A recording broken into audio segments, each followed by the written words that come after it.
السلام عليكم ورحمة الله وبركاته.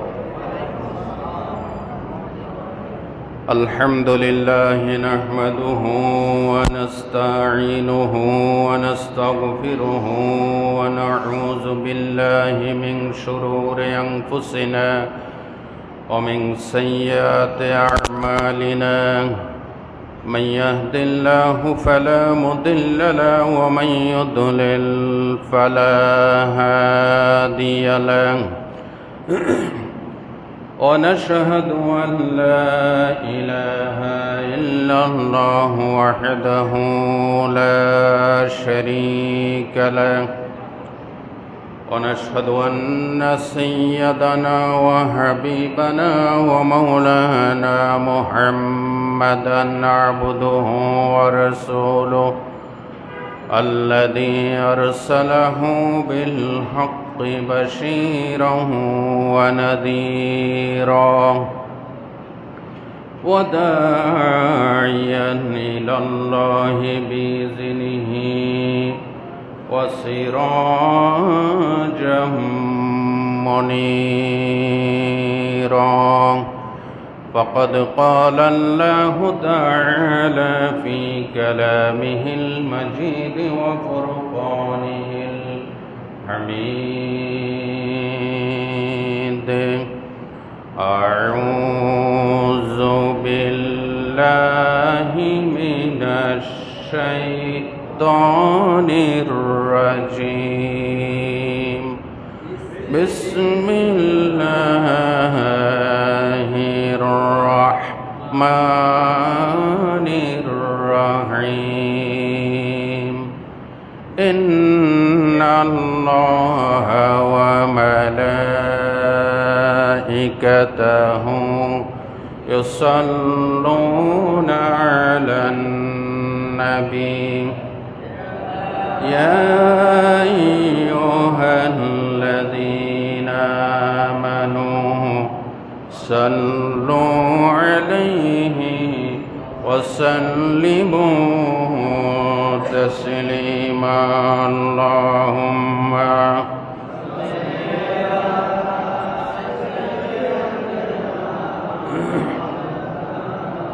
وعلى آل سيدنا اللهم صل على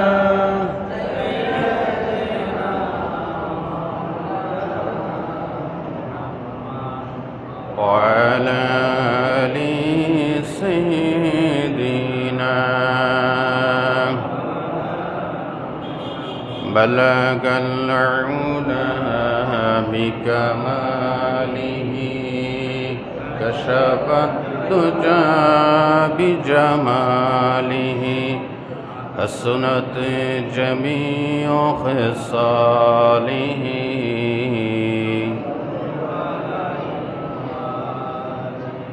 درپیشانی نے تیری قطروں کو دریا کر دیا، دل کو روشن کر دیا، آنکھوں کو بینا کر دیا. بلغ العلا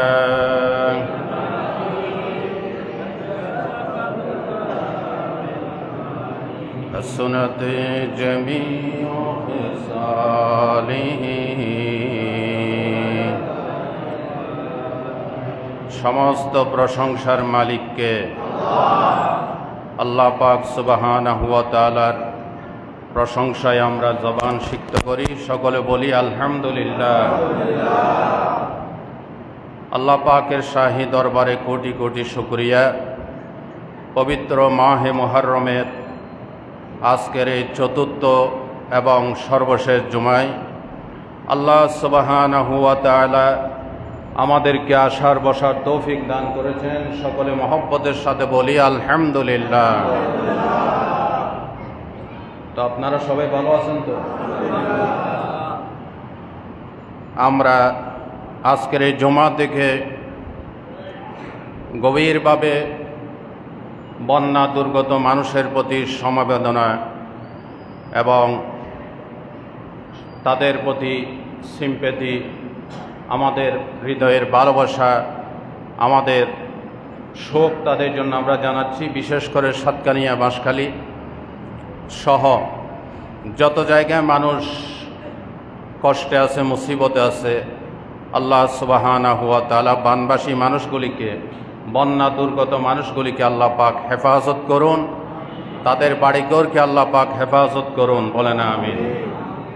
অতিবৃষ্টি এবং অনাবৃষ্টি দুটাই আল্লাহ পাকের গজব। তবে অতিবৃষ্টি হয়েছে বলে আমি মনে করি না, আমার ব্যক্তিগত অবজারভেশন। যেহেতু এটা বর্ষাকাল, এটা কি কাল? বর্ষাকালের আষাঢ় মাসের প্রায় 20 তারিখের পরে বৃষ্টিপাত হয়েছে, এর আগে তেমন বৃষ্টি হয় নাই। তো এটা আমাদের 2 হাতের কামাই করা ফসল। বৃষ্টি হবে স্বাভাবিক বর্ষাকালে, কিন্তু আমরা বাড়ি ঘর বিল্ডিং দোকানপাট করে এরপর নালা নর্দমা সংস্কার করি না, খাল বিলে পানি যাওয়ার যে নিষ্কাশন ড্রেসিংয়ের ব্যবস্থা সেটা আমরা করি না, যার কারণে অল্প বৃষ্টিতেই রোডঘাট ডুবে, বাড়িঘর ডুবে একাকার হয়ে যায়। ঠিক কিনা বলেন? তারপরেও আল্লাহর কাছে দোয়া করেন। আল্লাহ রসুল বলেছেন, আল্লাহুম্মা হাওয়ালাইনা ওয়ালা আলাইনা, আল্লাহ আমাদেরকে অতিবৃষ্টি দিও না, আমাদের পার্শ্ববর্তী যেখানে বৃষ্টির দরকার তুমি সেখানে বৃষ্টি দাও। রাসূলুল্লাহ শিখিয়ে দিয়েছেন। আর যখন বৃষ্টি হবে তখন পড়বেন আল্লাহুম্মা সাইয়্যিবান নাফিআ, বলেন আল্লাহুম্মা সাইয়্যিবান নাফিআ, আল্লাহ আমাদের জন্য উপকারী বৃষ্টি দাও, বলেন আমিন। সম্মানিত ভাইরা, তো আজকে দেখেন জুমার দিন আল্লাহ আমাদেরকে রহমত করেছেন। গতকালকে যে বৃষ্টি ছিল, তার আগের দিন যে বৃষ্টি ছিল, সেরকম বৃষ্টি থাকলে মসজিদে আসা কঠিন হইতো না? কঠিন হইতো। এই যে গতকালকে তার আগের দিন সিডিএতে যে পানি উঠছিল, এরকম পানি আজকে সকাল ধরে বৃষ্টি দিলে মসজিদে আসতে পারতেন? আল্লাহ জুমার নামাজ পড়ার জন্য, আসার জন্য সুন্দরতম পরিবেশ দান করেছেন। আলহামদুলিল্লাহ বলেন। ইসলাম মানব জাতির জন্য শ্রেষ্ঠ জীবন বিধান, শ্রেষ্ঠ জীবন বিধান মানব জাতির জন্য, আল্লাহর পক্ষ থেকে একমাত্র জীবন বিধান মানব জাতির জন্য, এছাড়া দ্বিতীয় কোনো রাস্তা নাই। ইসলাম বান্দার আমলগুলিকে সুশোভিত করার জন্য, আমলগুলিকে ত্বরান্বিত করার জন্য, আমলের গতিকে বাড়ানোর জন্য ইসলাম কিছু বোনাস ঘোষণা করেছে। আমল করবেন একটা, সওয়াব পাবেন ডাবল। এই ধরনের কিছু আমল আছে, যেসব আমলের দ্বিগুণ সওয়াব। আপনারা ফেসবুক থেকে দেখেছেন, আজকে আমার বিষয়বস্তু হচ্ছে যে সমস্ত আমলে দ্বিগুণ সওয়াব। যেমন আজকে জুমার নামাজ পড়বেন একবার, 2 বার সওয়াব পাবেন না। আগামী জুমা পড়লে যে সওয়াব, সেই সওয়াব আজকে জুমাতে পাবেন না। একবার পড়ার সওয়াব পাবেন। কিন্তু কিছু আমল এমন আছে, কিছু কাজ এমন আছে, ডাবল সওয়াব আল্লাহ পাক দান করুন, সুবহানাল্লাহ। এর ভিতরে একটা হচ্ছে আহলে কিতাব। আহলে কিতাব মানে তাওরাতের অনুসারী, ইনজিলের অনুসারী, ইহুদি খ্রিস্টান। তারা যদি ইসলাম কবুল করে তাহলে ডাবল সওয়াব করবে। দ্বিতীয় কথা হচ্ছে, আমাদের নবী আসার পর অন্য কোন ধর্মে থাকার কোনো সুযোগ নাই। মুসা আলাইহিস সালামের জমানায় যারা মুসা আলাইহিস সালামের তাওরাত মানছে তারা জান্নাতে যাবে। ঈসা আলাইহিস সালামের জমানায় যারা ঈসা আলাইহিস সালামের ইনজিল মানছে তারা কোথায় যাবে? জান্নাতে। কিন্তু কোরআন আসার পর, নবী আসার পর, এখন ইহুদি খ্রিস্টান তারা যদি ইসলাম কবুল না করে তারা যাবে কোথায়? জাহান্নামে যাবে। আল্লাহ নিজেই বলেছেন। আল্লাহ রাব্বুল আলামিন বলেন, ওয়ামান ইয়াবতাগি গায়রাল ইসলামি দীনান فلن يقبل منه وهو في الآخرة من الخاسرين. If anyone receives a deen other than Islam, neither it will be accepted from him. তোমরা ইসলামকে বাদ দিয়ে অন্য কোনো চলার মত যদি আবিষ্কার করো, কসমিন কালো, এটা আমি আল্লাহ গ্রহণ করব। সূরা আল ইমরানের 85 নম্বর আয়াত নোট করেন। কত নম্বর আয়াত? আল্লাহ বলেন ওয়া হুয়া ফিল আখিরাতি মিনাল খাসিরিন, ফলশ্রুতিতে সে কিয়ামতের দিন চরম ক্ষতিগ্রস্ত হবে। কারা? যারা ইসলামকে বাদ দিয়ে অন্য কোনো চলার পথে হাঁটবে। নাউজুবিল্লাহ বলেন। ইসলাম আসার পর, কোরআন আসার পর অন্য কোনো ইজম, অন্য কোনো মত পথ অনুসরণ করার কোনো সুযোগ নাই। আরেকটা ডকুমেন্ট নেন, সুনান দারিমির, আলেম উলামা থাকলে নোট নেন। সুনান দারিমির মুকদ্দমা, ভূমিকা 4449 নম্বর হাদিস। এই হাদিসটা আপনাদেরকে আগেও শুনেছি। হযরত ওমর রাদিয়াল্লাহু তাআলা আনহু তাওরাতের একটা পাতা পাইছিলেন। আমাদের নবীর জীবদ্দশায় মুসা আলাইহিস সালামের নাই, মুসা আলাইহিস সালাম দুনিয়াতে নাই, তাওরাত আছে, তাওরাতের একটা পাতা পাইছেন। পাতাটা নিয়ে নবীর দরবারে এসে বললেন, ইয়া রাসূলুল্লাহ, তাওরাতের একটা পাতা পাইছি, এটা তেলাওয়াত করি। নবীজি অনুমতি দেন নাই, অনুমতি না নিয়েই তেলাওয়াত শুরু করছে। কিছুক্ষণ পর সেখানে হযরতে সিদ্দিক আকবর এসে দেখলেন নবীজির চেহারা মোবারক লাল হয়ে আছে। হযরতে আবু বকর সিদ্দিক বললেন, সাকিলাতকা সাওয়াকিল, ওমর, এর থেকে যদি তুমি মরে যেতে, এর থেকে তুমি যদি মরে যেতে অনেক ভালো হতো। হযরত ওমর তাকায় দেখলেন নবীজির চেহারা লাল হয়ে আছে।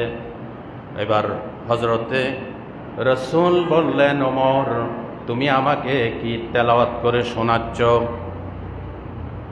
হযরত ওমর নবীজির রাগান্বিত চেহারা দেখে বললেন, আউযু বিগাদাবিল্লাহি ওয়া গাদাবি রাসূলি রাদিনা বিল্লাহি রাব্বা ওয়া বিল ইসলামি দীনা ওয়া বিমুহাম্মাদিন নাবিয়্যা। আল্লাহু আকবার। হযরত ওমর বলেন, ইয়া রাসূলুল্লাহ, আমাকে মাফ করে দেন, আমি আল্লাহর গজব, রসুলের গজব থেকে পানা চাই। আমি আবার ঘোষণা দিচ্ছি, আল্লাহকে রব, মুহাম্মদকে নবী, ইসলামকে জীবন বিধান হিসেবে পেয়ে আমি ওমর রাজি খুশি হয়ে গেছি।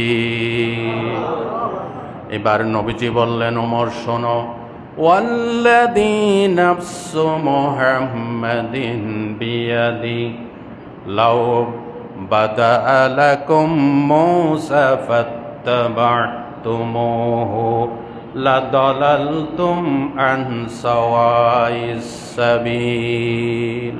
পুরা হাদিসটা শোনাচ্ছি, আলেম ওলামা থাকলে নোট করে নেন। সুনান দারিমির, আমি আবার বলছি, সুনান দারিমির মুকদ্দমা, ভূমিকার ভিতরে হাদিসটা আছে। আল্লাহর নবী বললেন, ওমর শোনো, আল্লাহর নামের কসম করে বলি, যেই মূসার তাওরাতের পাতা তুমি আমাকে তেলাওয়াত করে শোনাইলাই, মূসা যদি জীবিত থাকতো, তোমরা যদি আমি নবীকে বাদ দিয়ে মূসার অনুসরণ করতে, লাদালালতুম আন সাওয়াইস সাবিল, সত্য রাস্তা থেকে তোমরা দূরে সরে পড়তে। এবার আগত মুসল্লি ভাইদের কাছে আমি প্রশ্ন করি, আমরা সবাই হিন্দু নাকি মুসলমান? জোরে বলেন। নবীর উম্মত তো? আচ্ছা, মূসা আলাইহিস সালাম বড় নাকি আমাদের তথাকথিত পীর বুজুর্গ লিডাররা বড়?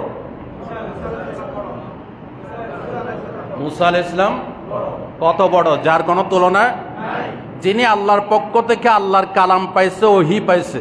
আমাদের পীর বুজুর্গের কাছে, আমাদের লিডারদের কাছে আল্লাহর পক্ষ থেকে তাওরাত আসছে, কিতাব আসছে, কিতাব আসছে।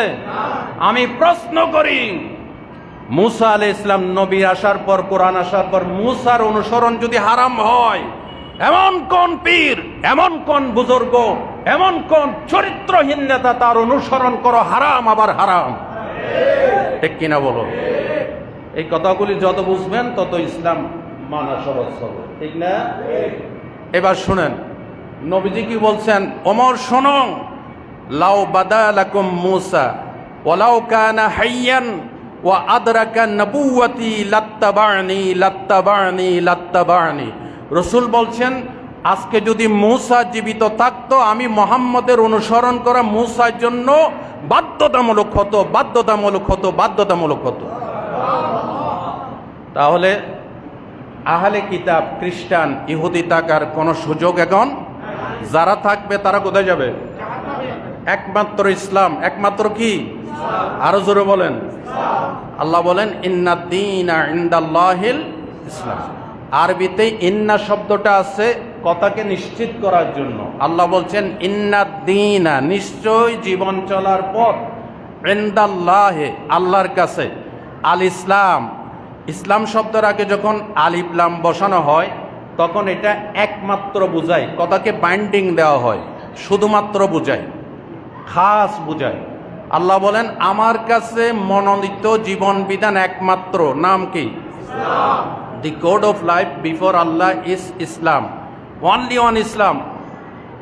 আসেন বিদায় হজের ভাষণে আল্লাহ রসুলের উপর যে আয়াতটা নাজিল হয়েছে সূরা মায়েদা, এই আয়াতের শেষ অংশে আল্লাহ বলেন ওয়ারাদিতু লাকুমুল ইসলাম, মাশাআল্লাহ, ওয়ারাদিতু লাকুমুল ইসলাম, ওয়ারাদিতু, আমি আল্লাহ রাজি হয়েছি, লাকুম, তোমাদের জন্য, ইসলামা, ইসলামকে, দীনা, দিনের চলার পথ হিসেবে ইসলামের উপর আমি আল্লাহ রাজি খুশি হয়ে গেছি। আর কোনোটার উপর আল্লাহ কোনো রাজি খুশি নাই। আহলে কিতাব যারা খ্রিস্টান, তারা যদি ইসলাম কবুল করে তাদের জন্য ডাবল সওয়াব, জোরে বলেন সুবহানাল্লাহ।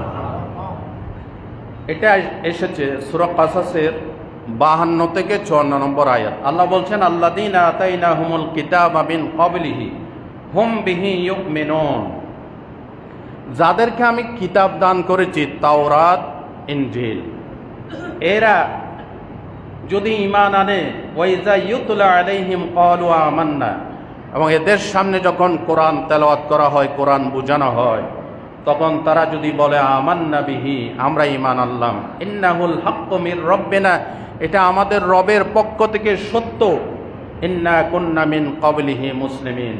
আল্লাহ তাআলা বলছেন উলাইকা ইউতাউনা আজরাহুম মাররাতাইন, আহলে কিতাব যারা এইভাবে ঈমান আনবে ইসলামের উপরে, তাদের জন্য আজরাহুম মাররাতাইন, ডাইরেক্ট কোরআনের আয়াত সূরা কাসাস, তাদেরকে আমি ডাবল সওয়াব দান করব।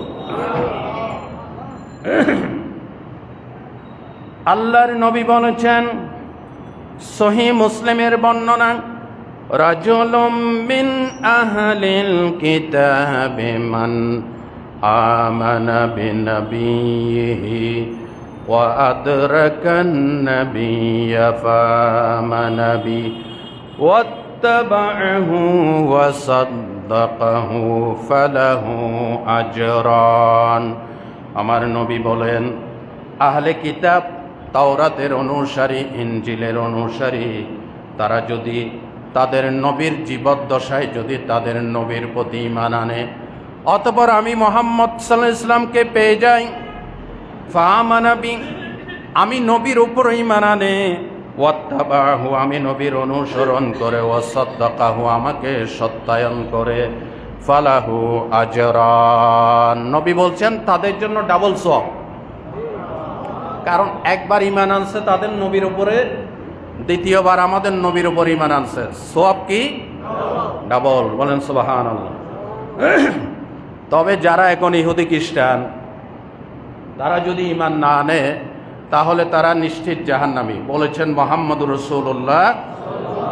মুসলিম শরীফের 279 নম্বর হাদিস, রাসূলুল্লাহ বলছেন ওয়াল্লাযী নাফসু মুহাম্মাদিন বিয়াদিহি, যে মুহাম্মাদের হাতে আমি নবীর প্রাণ, ওই সত্তার কসম, লা ইয়াসমাউ বি আহাদুম মিন হাযিহিল উম্মাহ ইয়াহুদিয়্যুন ওয়ালা নাসরানিয়্যুন, এই উম্মতের, এই জামানার ইহুদি হোক খ্রিস্টান হোক, যারা আমি নবীর নাম শুনবে, সুম্মা ইয়ামুতু, এরপরে ঈমান না এনে মৃত্যুবরণ করবে, বিল্লাযী উরসিলতু বিহি, আমি নবী যে আদর্শ নিয়ে প্রেরিত হয়েছে আদর্শ না মেনে ইন্তেকাল করবে, ইল্লা কানা মিন আসহাবিন নার, মুহাম্মদ সাল্লাল্লাহু আলাইহি ওয়াসাল্লাম বলছেন সে ব্যক্তি নিশ্চিতভাবে জাহান্নামে প্রবেশ করবে। আরো জোরে বলেন তাহলে যারা ইহুদি খ্রিস্টান তারা যদি ঈমান আনে ডাবল সওয়াব আল্লাহ পাক দান করবেন। জোরে সোরে বলেন আলহামদুলিল্লাহ। 2 নাম্বার, কষ্ট সত্ত্বেও যারা কোরআন তেলাওয়াত করে, আছে না কিছু জবানে তোতলা আছে, কিন্তু কোরআনের কি মুজিজা দেখেন, বাংলা বললে জবানে তোতলাই, ইংরেজি বললে জবানে তোতলাই, কিন্তু কোরআন তেলাওয়াত করলে জবানে তোতলাই না। আল্লাহু আকবার বলেন। অথবা বয়স হয়ে গেছে, কোরআন ভুলে গেছে, এখন শিখতেছে, একটু কষ্ট হচ্ছে। কষ্ট সত্ত্বেও যারা কোরআন শিখবে, কোরআন তেলাওয়াত করবে, মুহাম্মদুর রাসূলুল্লাহ সাল্লাল্লাহু আলাইহি ওয়াসাল্লাম বলেছেন, আন আয়েশা সিদ্দিকা রাদিয়াল্লাহু তাআলা আনহা قالت عن النبي صلى الله عليه وسلم الذي يقرأ القرآن وهو ماهر به مع السفرة الكرام البررة, যারা কোরআন তেলাওয়াতে পারদর্শী, কষ্ট হয় না, কোরআন তেলাওয়াত করতে পারে, তারা তো সম্মানিত ফেরেশতাদের সাথে থাকবে। তবে ওয়াল্লাযী ইয়াকরাউহু ওয়া হুয়া ইয়াশতাদ্দু আলাইহি, যারা কষ্ট করে কোরআন তেলাওয়াত শিখবে, জবান শক্ত হয়ে গেছে, দাঁত পড়ে গেছে, এখন শিখতেছে, কষ্ট হচ্ছে, তারপরও শিখতেছে, রাসূলুল্লাহ বলেছেন ফালাহু আজরান, তার জন্য ডাবল সওয়াব, কারণ সে কষ্ট করে শিখতেছে। আসলে কোরআনের জিন্দা মুজিজা, যারা তোতলায় তারা চেষ্টা করলে তারাও কি কোরআন তেলাওয়াত করতে পারে কিনা বলেন? আরে ভাই, কোরআন শিখতে কোনো লজ্জা নাই। আমরা সিনেমা দেখি লজ্জা হয় না, গান শুনি লজ্জা হয় না, জুয়া খেলি লজ্জা হয় না, মদ পান করে লজ্জা হয় না, কোরআন শিখতে বয়স হইলে লজ্জা করে। এর শয়তানে পাইছে। কিসে পাইছে? শয়তানে পাইছে। হযরত ওমর রাদিয়াল্লাহু তাআলা আনহু মুয়াত্তায়ে মালিকে ইমাম মালিক রাহমাতুল্লাহ আলাইহি উল্লেখ করেছেন, হযরত আব্দুল্লাহ বিন ওমর সূরা বাকারা অধ্যয়ন করতে সময় লেগেছে দীর্ঘ 8 বছর। আল্লাহু আকবার। কয় বছর? 8 বছর। চিন্তা করছেন? এখন তো হাফেজ হয়তো 8 বছর লাগে না, হাফেজ হইতে 8 বছর লাগে না। হযরত আব্দুল্লাহ বিন ওমর সূরা বাকারা শেষ করতে 8 বছর লাগছে। কি তেলাওয়াত করতে জানতেন না? এই জন্য তেলাওয়াত করতে পারতেন না। তার মানে মুফাসসিরিন ইকরাম লিখেছেন তারা শুধু তেলাওয়াত করতেন না, একটা আয়াত তেলাওয়াত করতেন, এটার মর্ম, এটার ভাবার্থ, এটার শিক্ষা অনুধাবন করে বাস্তব জীবনে প্রয়োগ করে এরপর আরেকটা আয়াত পড়তেন। চিন্তা করছেন? আমরা শুধু তেলাওয়াত করি, ঝুলে ঝুলে তেলাওয়াত করি। কোরআন শুধু তেলাওয়াতের জন্য আসে নাই। কোরআন পার্লামেন্টে তেলাওয়াত হয়, ব্যবসা প্রতিষ্ঠানে তেলাওয়াত হয়, বরকত হবে। কিন্তু শুধু তেলাওয়াতের জন্য কোরআন আসে নাই। কোরআন দিয়ে বিচার ফয়সালা, কোরআন দিয়ে ব্যবসা, কোরআন দিয়ে বিয়ে শাদী, কোরআন দিয়ে মানব জীবন গড়ার জন্য কোরআন নাজিল হয়েছে। ঠিক কিনা? এই জন্য তারা সূরা বাকারা শেষ করতে কয় বছর লাগছে? আরো অবাক হবেন, হযরত ওমর তো আরো বেশি লাগছে।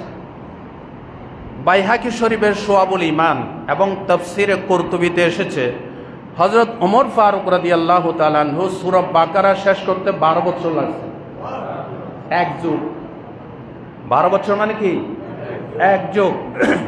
একটা আয়াত পড়তেন, এটা শিক্ষা অনুধাবন করে বাস্তব জীবনে প্রয়োগ করতেন, আরেকটা আয়াত পড়তেন, যার কারণে নবী সাহাবীরা নবী বাজারে হাঁটে, রাস্তা দিয়ে হাঁটার সময় মনে হতো জিন্দা কোরআন হেঁটে যায়।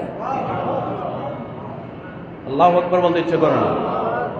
হযরত ওমর ফারুক 12 বছর পর যখন সূরা বাকারা শেষ করলেন, বাইহাকি শুআবুল ঈমান গ্রন্থে এসেছে হযরত ওমর খুশি হয়ে একটা উট জবাই করে সবাইকে খাওয়াইছে।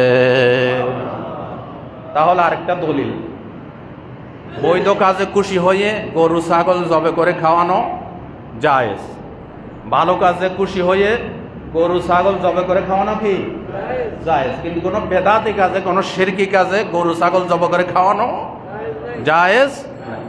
বাইহাকি শোয়াবুল ঈমান গ্রন্থে এসেছে, তিনি সূরা বাকারা শেষ করেছেন আনন্দে একটা উট জবাই করে সবাইকে খাওয়াইছে। কষ্ট সত্ত্বেও যারা কোরআন তেলাওয়াত করে, শিখে, আমল করে, নবী বলেন তাদের জন্য ডাবল সওয়াব। 3 নাম্বার, যারা নিকটাত্মীয়কে দান করে তাদের জন্য ডাবল সওয়াব। সুবহানাল্লাহ বলতে ইচ্ছে করেন।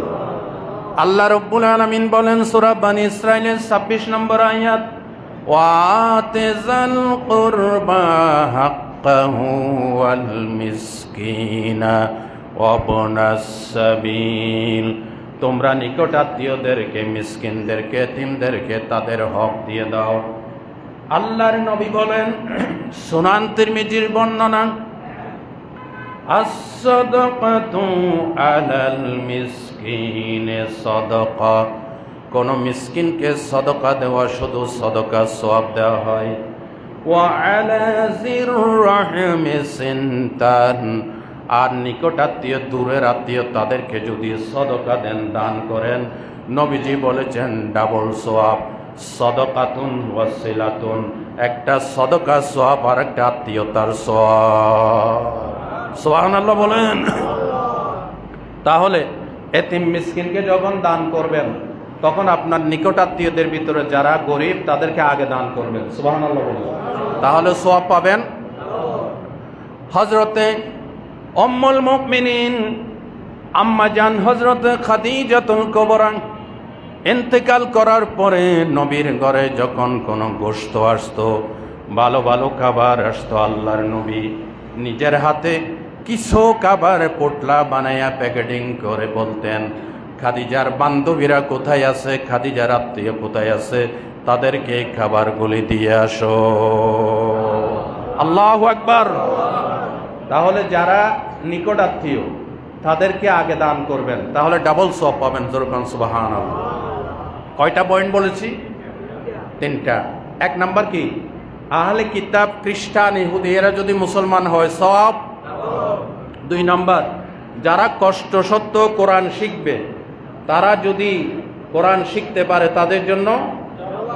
3 নাম্বার, যারা নিকটাত্মীয়কে দান করবে তাদের জন্য ডাবল সওয়াব।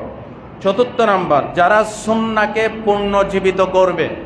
একটা নবীর সুন্নত হারিয়ে গেছে, বেদাত নয়, শিরিক নয়, নবীর একটা সুন্নত হারিয়ে গেছে। যেমন ফরজ নামাজের পর আয়াতুল কুরসি পড়া, এটা নবীজির গেজেটেড সুন্নত। সুবহানাল্লাহ বলেন। আপনাদের সামনে বলছি না কয়েকবার। সুনান নাসাইর বর্ণনা, রাসূলুল্লাহ বলেছেন, মান ক্বারা আয়াতুল কুরসি দুবুরা কুল্লা সালাতিন মাকতুবা লাম ইয়ামনাহু মিন দুখুলিল জান্নাহ ইল্লা ইয়ামুতা। যারা প্রত্যেক ফরজ নামাজের পর একবার আয়াতুল কুরসি পড়বে, ইমানদার, খাস আল্লাহর গোলাম, সে ব্যক্তি জান্নাতে ঢুকতে কোনো বাধা নাই। রসুল বলেন বাধা একটাই, লোকটা মরে না তাই জান্নাতে ঢুকে না। আমি যে আপনাদেরকে এটা বললাম, এটা জীবিত করার চেষ্টা করতেছি। তাহলে রসুল বলছেন যারা একটা সুন্নতকে, হারিয়ে যাওয়া সুন্নতকে জিন্দা করবে তাদের জন্য ডাবল সওয়াব। শোনেন, হাদিসটা আসছে সহিহ মুসলিমের 6693 নম্বর হাদিস, মান সান্না ফিল ইসলামে সুন্নাতান হাসানা ফাউমিলা বিহা বাদাহু শাই, যে ব্যক্তি ইসলামের ভিতর একটা হারিয়ে যাওয়া সুন্নতকে জিন্দা করবে, চালু করবে, কুতিবা লাহু মিসলু আজরে মান আমিলা বিহা, তার এই সুন্নতকে যারা আমল করবে তাদের সমপরিমাণ সওয়াব আল্লাহ তাকে দান করবে। ওয়ালা ইয়ানকুসু মিন উজুরিহিম শাই, এতে করে যারা আমল করেছে তাদের সওয়াবের মোটেও ঘাটতি হবে না। হাদিসের বাকি অংশ, ওমান সান্না ফিল ইসলামে সুন্নাতান সাইয়্যা, যে ব্যক্তি ইসলামের ভিতরে একটা বদ রসম চালু করবে। আছে না আমাদের সমাজে বদ রসম? আছে কিনা বলেন? যেমন বিয়ে শাদিতে, না বিয়ে শাদিতে কুলার উপরে বাতি একটা জ্বালিয়ে, ছোট বাতি জ্বালাইয়ে দুর্বা ঘাস দিয়ে মাথার উপর ঘুরাইয়া দেওয়া, এটাকে কি বলে? আর সিনেমা কত না তেল, এটারা বুঝিব না, নোয়াখাইলে বুঝিব না। এটাকে কি বলে? নোয়াখালীতে আছে এটা নাই। এই যে ছোট বাতি জ্বালাইয়া মাথার উপর মহিলারা এসে গোড়ায়, আর জামাইকে গোসল করাই দেয় বাবিরা। নজবিল্লা বলতে ইচ্ছে করো না? বাবিরা কি যায় দেবরের গায়ে হাত দেওয়া জায়েজ আছে? কোন জোরে বলেন, জায়েজ আছে? নাই। এগুলি বদরসম। কিন্তু ফতোয়া দিয়ে কিছু মির্জি, কিছু ঠুমকা মৌলবী কুল হুয়াল্লাহ আর ইজাজা নাসরুল্লাহর হুজুর, কুল হুয়াল্লাহ আর ইজাজা নাসরুল্লাহ মুরগি জবাই করেন না হুজুর, আছে কিনা কিছু? এরা কো এটা আমাদের পীর বুজুর্গ করছে, আমাদের সদ্য পুরুষ করছে, বাপ রে বাপ, এটা বাদ দেওয়া যাবে না। এটারে জিন্দা করছে সে। রাসূল বলেন ফাউমিলা বিহা বাদাহু কুতিবা আলাইহি মিসলু বিজরি মা আমিলা বিহা ওয়ালা ইয়ানকুসু মিন আওজারিহিম শাই। তার এই বদরসম যারা আমল করবে সমান সমান একটা একটা পাপ ওই যিনি ইন্সপিরেশন দিচ্ছে, যিনি উৎসাহিত করছে, তার আমল নামে জমা হবে। আরো জোরে বলেন নাউজুবিল্লাহ। তা আমরা কি রাসূলের সুন্নতকে জিন্দা করব না বেদাতকে জিন্দা করব? না না, হতা হারাপ হয়ে না। মাশাআল্লাহ মাশাআল্লাহ বলেন। আমরা সুন্নত জিন্দা করব নাকি কুসংস্কার জিন্দা করব? আমরা সুন্নতের পক্ষে না বেদাতের পক্ষে? সুন্নতের পক্ষে না কুসংস্কারের পক্ষে? সুন্নতের পক্ষে না শিরিকের পক্ষে? মারহাবা বলেন। আল্লাহ আমাদেরকে বেশি বেশি সুন্নত জিন্দা করার তৌফিক না। মসজিদে আসছে একজন, মাথায় টুপি নাই, এখানে টুপি আছে। আপনি স্বইচ্ছায় গিয়ে যদি তার মাথায় টুপিটা পরাই দেন, ভাই এখানে টুপি আছে, টুপিটা দেন, আপনাকে সুন্দর লাগবে। আপনি একটা সুন্নতকে জিন্দা করলেন, ও এই টুপি দিয়ে নামাজ পড়ে যে সওয়াব পাবে, আপনি সমান সমান সেই সওয়াব পাবেন। টুপি রেখে বিনা টুপিতে খালি মাথায় নামাজ পড়া মাকরুহে তাহরিমি, মাকরুহে তাহরিমি। কারণ আল্লাহ বলেছেন সূরা আরাফ, ইয়া বানি আদমা খুযু যিনাতাকুম ইনদা কুল্লি মসজিদিন, ও হে ইমানদারগণ, প্রত্যেক নামাজের সময় তোমরা তোমাদের জিনত, ভালো ভালো পোশাক, মাথা ঢেকে সুন্দর পোশাক পরে নামাজ আদায় করো। আছে না কিছু ভাই টুপি দিতে ইচ্ছে করে না? আছে না? ওর টুপির দরকার কি? নামাজ হয়ে নামাজ হবে, মাকরু হবে। কি হবে? মাকরু হবে, ত্রুটিযুক্ত। এত বড় একটা গুরুত্বপূর্ণ ইবাদত টুপি না দিয়ে ত্রুটিযুক্ত ইবাদত। আল্লাহ আমাদেরকে বুঝার তৌফিক দান করেন। জোরে বলেন আমিন। তাহলে যারা সুন্নতকে জিন্দা করবেন তারা সওয়াব পাবে ডাবল। 3 নাম্বার, 5 নাম্বার, 4টা বলেছি। যারা সঠিক ফয়সালা করবে, বিচারক, আমাদের সমাজের চেয়ারম্যান, মেম্বার এবং উপরের লেভেলে, প্রত্যেক লেভেলে বিচারক আছে না? কথা বলেন, আছে কি না? আছে। বিচারকদের কথা কোরআন হাদিসে নাই? আছে। বুখারী শরীফের 7352 নম্বর হাদিস, ইজা হাকামাল হাকিম, কোন বিচারক যখন বিচার করবে, ফাস্তাহাদা, বিচার সঠিক করার জন্য প্রাণান্তকর চেষ্টা করবে, ভালো মন্দ যাচাই করবে, যাচাই করে সুম্মা আসাবা, এরপর একটা রায় দিবে। রাসূলুল্লাহ বলছেন ফালাহু আজরান, তার জন্য ডাবল সওয়াব। সোজা কথা মনে করছেন? সত্য ভালো মন্দ কোনটা হক কোনটা বাতিল বুঝে এরপরে রায় দিছে, সওয়াব পাবে ডাবল। ইসলাম ভাই, ইসলাম খালি নামাজের নাম না, ইসলাম শুধু রোজার নাম নয়। বিচার করতেছে দুইজনের ভিতরে, এইখানেও ইসলাম আছে। আছে না নাই? আছে। Islam is a complete code of life, পূর্ণাঙ্গ জীবন বিধান। দেখেন হাদিসের বাকি অংশ, ওয়াইজা হাকামা ফাস্তাহাদা, বিচারক ভালো মন্দ যাচাই করার চেষ্টা করছে, ফাস্তাহাদা সুম্মা আখতা, কিন্তু ভুল করছে, তার রায় ভুল হয়েছে। রাসূলুল্লাহ বলছেন ফালাহু আজরুন, রায় ভুল হলো তার জন্য একটা সওয়াব। কেন? কারণ সে চেষ্টা করছে। সে কি করছে? চেষ্টা করছে। চেষ্টার কারণে তাকে ভুল রায় দেওয়ার ফলও তাকে আল্লাহ একটা সওয়াব দান করবেন।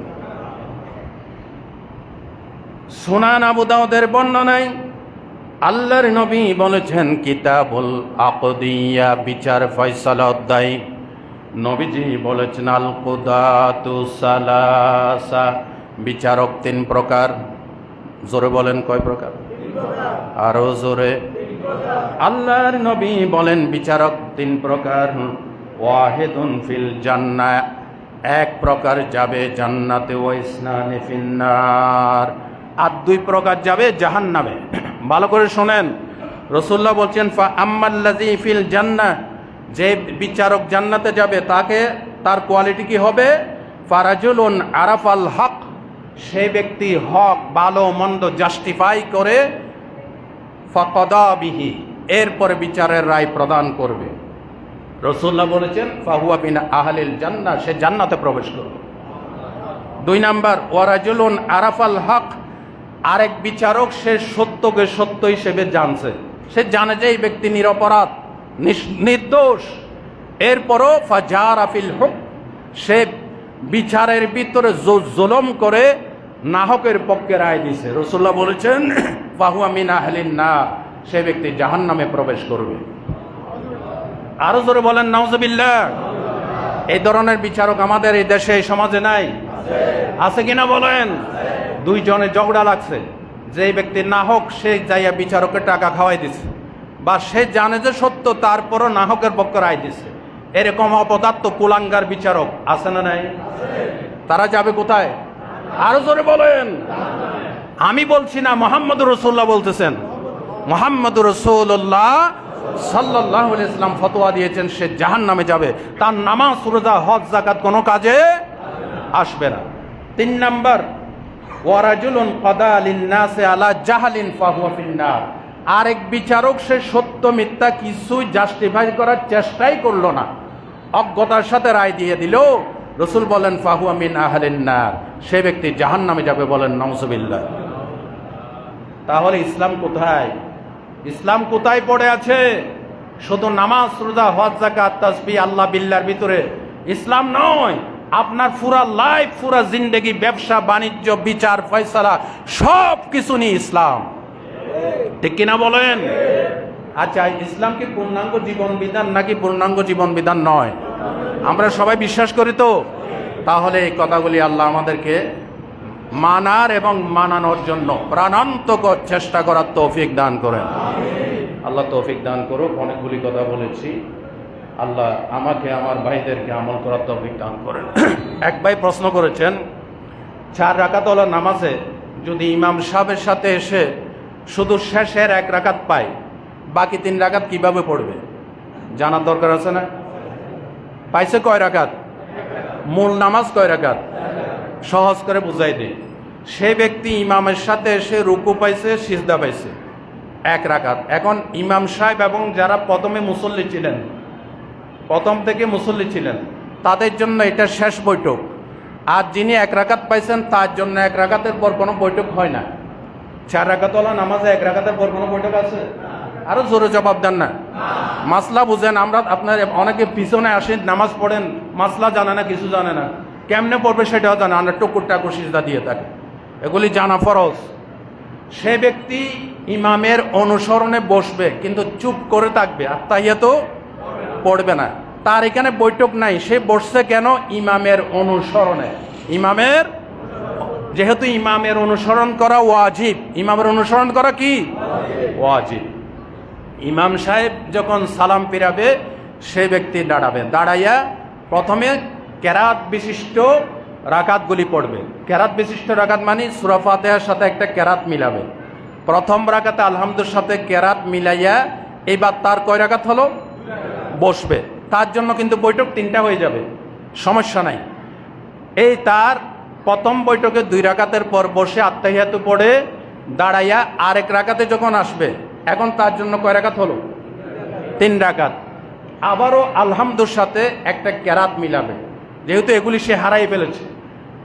কেরাত মিলাইয়া সিজদা দিয়ে রুকু সিজদা করে আবারও 4র্থ রাকাতে উঠবে। ওঠে শুধু আলহামদু, ওঠে কি শুধু আলহামদু। আলহামদুলিল্লাহ কেরাত রাকাত পাইছে কয়টা? একটা। আলহামদু শুধু সূরা ফাতিহা রাকাত পাই নাই কয়টা? একটা। সুতরাং এইবার তার বৈঠক কয়টা হয়ে গেল? তিনটা। এই লাস্টের বৈঠকে আত্তাহিয়াতু, দরুদ, দোয়া মাসুরা পড়ে সালাম ফিরাইয়া নামাজ শেষ করবে, বাস নামাজ সহি হয়ে গেল। বুঝে আসছে? তার জন্য বৈঠক কয়টা হবে? আরও যারা মাসলা জানেন না আমার থেকে ব্যক্তিগতভাবে জেনে নেওয়ার চেষ্টা করবেন ইনশাল্লাহ। আমার জন্য একটু খাস দোয়া করবেন। জি আশরাফ ভাই বলেন। আমরা দীর্ঘদিন নামাজ পড়ি, মসজিদের সাথে আমাদের আত্মা এবং হৃদয় জড়িত রয়েছে। যুগের পর যুগ মাসাক্ত মুসলিমে যারা আছে ওনাদের মোবাইল হারিয়ে যাচ্ছে, জুতা হারিয়ে যাচ্ছে, একটা মানুষ অভিযোগ যাচ্ছে, নামাজ পড়ার জন্য ঢুকে তার ব্যাগ হারিয়ে যাচ্ছে। এভাবে আমরা হেনস্থার শিকার হচ্ছি, মুসলিমের হেনস্থার শিকার হচ্ছি। আশেপাশে প্রত্যেকটি স্থাপন করা হয়েছে, কিন্তু মসজিদে কোনো কার্যকরী পদক্ষেপ নাই। আমাদের মতোয়ালি সাহেব শুধু মসজিদে জুমার দিন নামাজ পড়ার জন্য আসেন, অন্য দিন আসেন না, সেটা উনি বলতে পারেন না। উনি বলতে পারেন এই ব্যাপারে কার্যকর পদক্ষেপ কি নেবেন আপনারা জানতে চান। আমি কি মিথ্যা বলেছিলাম?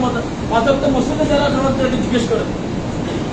জি, উনি বলেছেন অনেকের মোবাইল হারিয়ে যাচ্ছে, অনেকের ব্যাগ হারিয়ে যাচ্ছে, অনেকে জুতা নিয়ে যাচ্ছে। তো সিসি ক্যামেরা স্থাপন করার জন্য বলেছেন। আমি মতলি সাহেবের সাথে কথা বলে যদি পদক্ষেপ নেওয়া যায় তাহলে আমরা ইনশাল্লাহ চেষ্টা করব। আসলে তো আমাদের মসজিদে ইনকাম, সোর্স অফ ইনকাম কিছু নাই, তো আমরা চেষ্টা করব সোর্স অফ ইনকাম বাড়িয়ে আস্তে আস্তে এগুলি আমরা কার্যকরী করার জন্য। আল্লাহ আমাদেরকে তৌফিক দান করেন, বলেন আমিন। যারা